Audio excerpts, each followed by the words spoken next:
Pessoal, hoje eu vou gravar um vídeo diferente para minhas redes sociais e que eu super gostei da ideia e do assunto e acho que vocês vão gostar também. Então depois eu quero um feedback, tá? Do que vocês acharam do vídeo, do formato e da história. Eu quero que vocês prestem atenção nessa história que tá aqui. E sim, é uma história real. Sim, amantes do café, essa história é real sim, e a gente vai falar sobre o clássico carro da Volkswagen que vinha com uma cafeteira. A gente está falando sobre o clássico, o Volkswagen Beetle, o tradicional e clássico da época Fusca.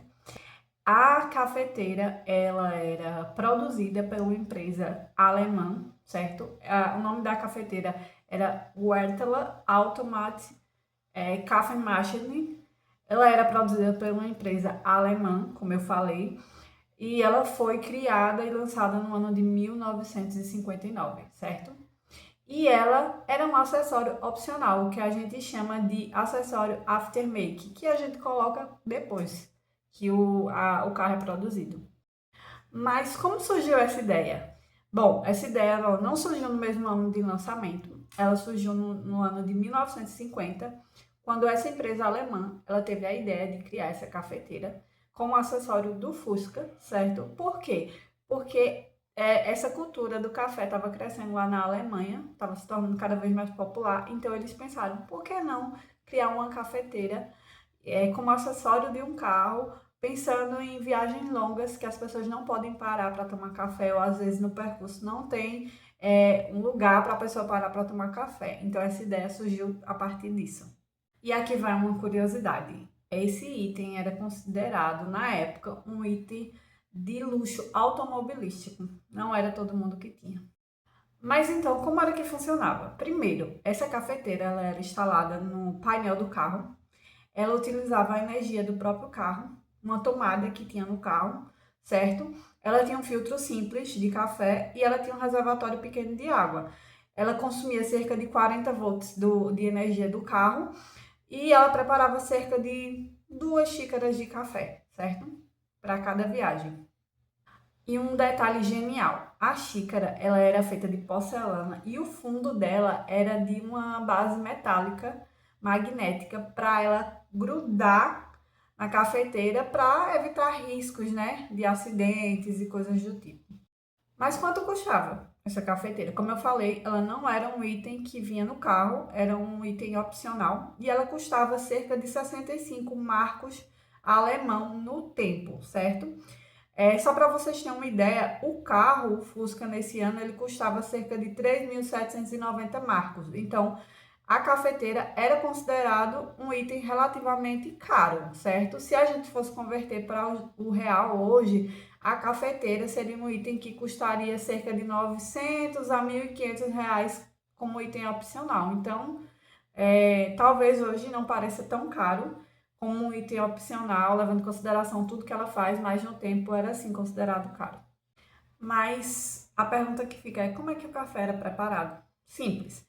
Primeiro colocava a água no reservatório, aí colocava o pó no filtrozinho e conectava na tomada do carro, certo? A resistência ao aquecer a água fazia com que o café caísse na xícarazinha, mas um detalhe muito importante, não existia botão de ligar e desligar não, era automático. Quando já encaixava na energia do carro, ele já começava a fazer o café automaticamente.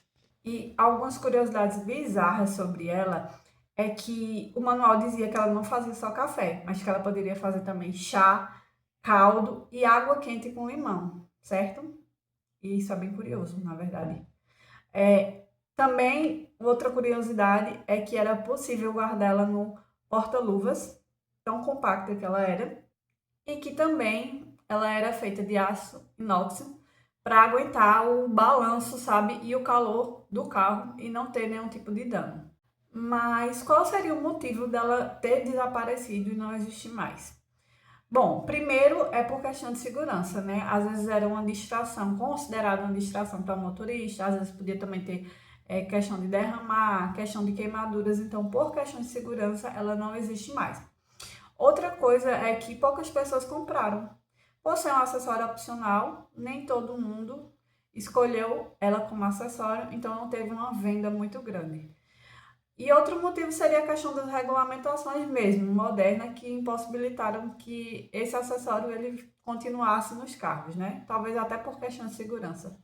E infelizmente, para nossa tristeza, amantes de café, provavelmente hoje as leis atuais não aprovariam isso como item dentro do carro.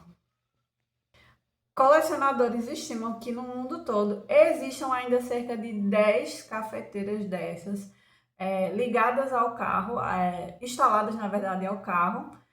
E assim, hoje ela virou uma peça realmente raríssima de coleção mesmo. Mas e aí, o que é que vocês acham? Ficou só nesse modelo? Em algum outro momento surgiu algo parecido? E aí, o que é que vocês acham? Me conta. Surgiu sim, hein? Por volta de 2012, a Fiat lançou o Fiat 500L, que tinha também uma máquina de café expresso acoplada nela, que se chamava Lavazza, mas não virou tendência não, né? Não foi para frente. Provavelmente também eu tenho a teoria de que seja questões legais, automobilísticas. E agora a gente vai falar um pouquinho sobre controvérsias. Bom, existem algumas teorias, né, que dizem que isso não era um item opcional da Volkswagen, que eram produzidos por terceiros e você comprava o carro, mas não tinha autorização para instalar e que terceiros fabricavam e faziam essa instalação. Mas o que ficou mais assim batido e a teoria mais aceita é que era sim um item opcional da Volkswagen e que era, como eu falei, um item de aftermarket, que você comprava o carro e depois opcionalmente você colocaria ou não ela. Outra controvérsia é que dizem que essas 10, cerca de 10 que existem por aí, alguns vídeos que saíram recentemente, não são verdadeiros. Os especialistas dizem que foi gerado por IA, mas e aí? Como é que a gente consegue definir? Fica aí no ar, né? Se é verdadeiro ou não. E aí, pessoal, gostaram do vídeo? Gostaram do tema? Já tinham ouvido falar sobre esse carro, essa cafeteira, essa tendência? Me contem aí. Vocês que são amantes do café, assim como eu, teriam ou não teriam um carro desse? Teria fácil um desse. E só de pensar na ideia de ter cafezinho a hora que eu quisesse na estrada, muito bom. Tchauzinho, pessoal. Até o próximo vídeo.